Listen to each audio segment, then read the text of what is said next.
Assalamualaikum warahmatullahi wabarakatuh. Nama saya Winda Ramadhani, saya semester 6 Unit 3, Prodi Pendidikan Guru Sekolah Dasar. Nah, saya akan menjelaskan tentang hakikat dan konsep perspektif global. Yang pertama itu pengertian perspektif global, yaitu suatu cara pandang dan cara berpikir terhadap suatu masalah, kejadian atau kegiatan dari sudut kepentingan global, yaitu dari sisi kepentingan dunia atau internasional. Oleh karena itu, sikap dan perbuatan kita juga diarahkan untuk kepentingan global. Nah, kemudian konsep perspektif global yaitu mempunyai dampak baik positif maupun negatif.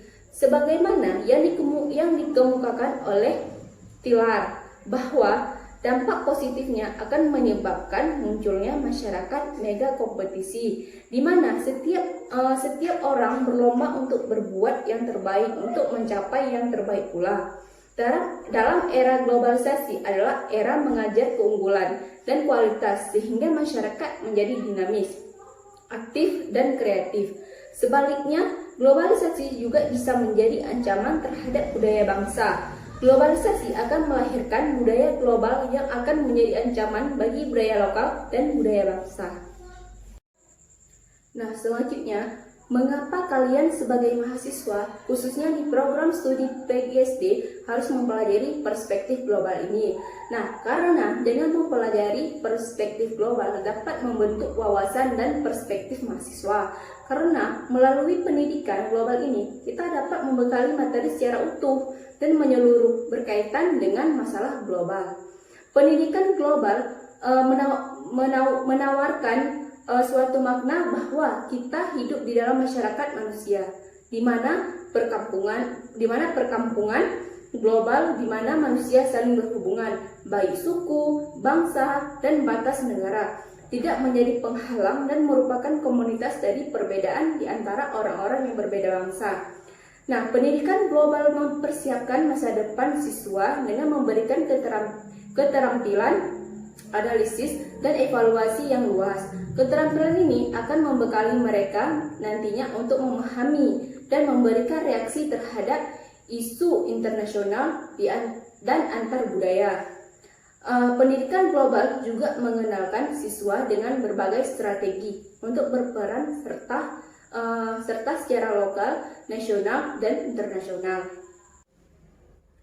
Kemudian perspektif global dipandang dari sudut ilmu sosial. Yang pertama itu sejarah. Perspektif sejarah mengacu pada konsep waktu atau dengan perkataan lain.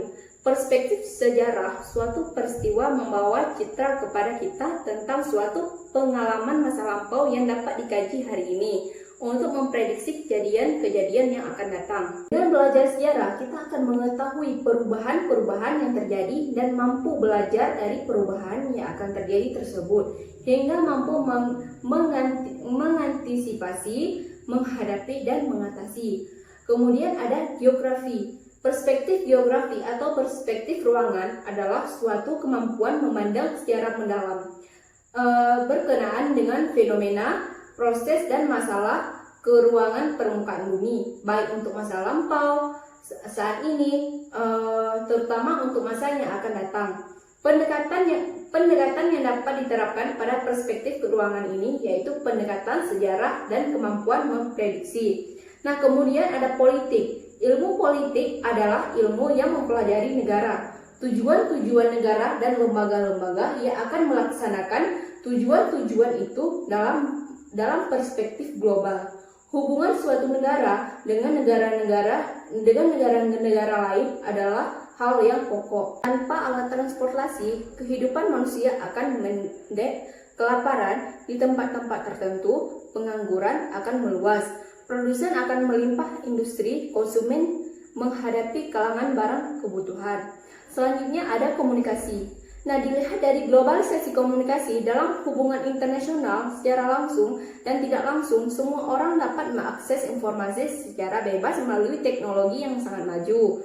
Globalisasi komunikasi yang didukung oleh kemajuan teknologi internet dan media komunikasi lainnya menjadikan suatu negara yang tidak mungkin untuk menyosor seluruh informasi yang beredar di dunia. Kemudian ada sosiologi. Dalam sosiologi mengajarkan bahwa perilaku manusia dipengaruhi oleh kelompok tempat ia terlihat sebagai anggota dan interaksi yang terjadi pada kelompok tersebut. Perkembangan teknologi transportasi dan komunikasi telah menyebabkan interaksi manusia meluas ke tingkat global secara lebih intensif. Interaksi bisa terjadi secara fisik maupun non-fisik melalui internet. Kemudian ada antropologi. Sudut pandang antropologi terhadap perspektif global terarah pada keberadaan dan perkembangan budaya dengan kebudayaan dalam konteks global. Berarti mengamati, menghayati, dan memprediksi perkembangan kebudayaan secara menyeluruh yang aspek serta unsur-unsurnya berkaitan satu sama lain, integrasi dalam kehidupan umat manusia. Kemudian iptek. Iptek yang terus berkembang merupakan produk akal pikiran manusia. Manusia harus mengembangkan dan meningkatkan daya pikir yang aktif, kritis, agar dapat menghindar dari ketergantungan terhadap iptek. Kemudian ada transportasi. Dalam pemanfaatan transportasi untuk perdagangan, tidak hanya membawa barang dagangan saja, tetapi juga membawa kebiasaan, bahasa, agama, pengetahuan, dan iptek. Nah, kemudian jelaskan pentingnya kesadaran dan wawasan perspektif global. Kesadaran adalah pengakuan diri yang muncul dalam diri sebagai cetusan nurani. Jika dikaitkan dengan perspektif global, maka kesadaran di sini adalah pengakuan diri bahwa kita adalah bagian dari kehidupan dunia yang mempunyai ketergantungan terhadap orang lain dan bangsa lain. Peserta didik merupakan bagian dari dunia, maka ia harus memberikan pengetahuan tentang keberadaannya di muka bumi ini sebagai penduduk dunia. Tugas guru adalah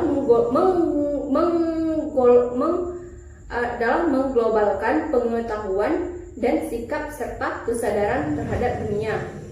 Kunci pokok dari perspektif global adalah menghormati orang lain. Informasi, komunikasi terbuka, dan mau mendengarkan merupakan keterampilan dasar bagi setiap warga negara dalam memahami dunia. Permasalahan-permasalahan global yang akan terjadi di dunia ini juga menjadi tanggung jawab kita. Kesadaran tentang terjadinya globalisasi adalah sikap atau menerima suatu kenyataan bahwa planet tempat kita hidup semakin terasa sempit dengan adanya keterobosan di bidang ilmu pengetahuan dan teknologi. Sikap dalam globalisasi ini bukan melawan arus, melainkan dengan menjinakkan globalisasi itu sendiri. Globalisasi adalah proses yang berkelanjut. Bila kita lambat, maka kita akan ketinggalan zaman dan akan berakibatkan fatal jika kita salah memanfaatkannya. Sekian penjelasan dari saya. Assalamualaikum warahmatullahi wabarakatuh.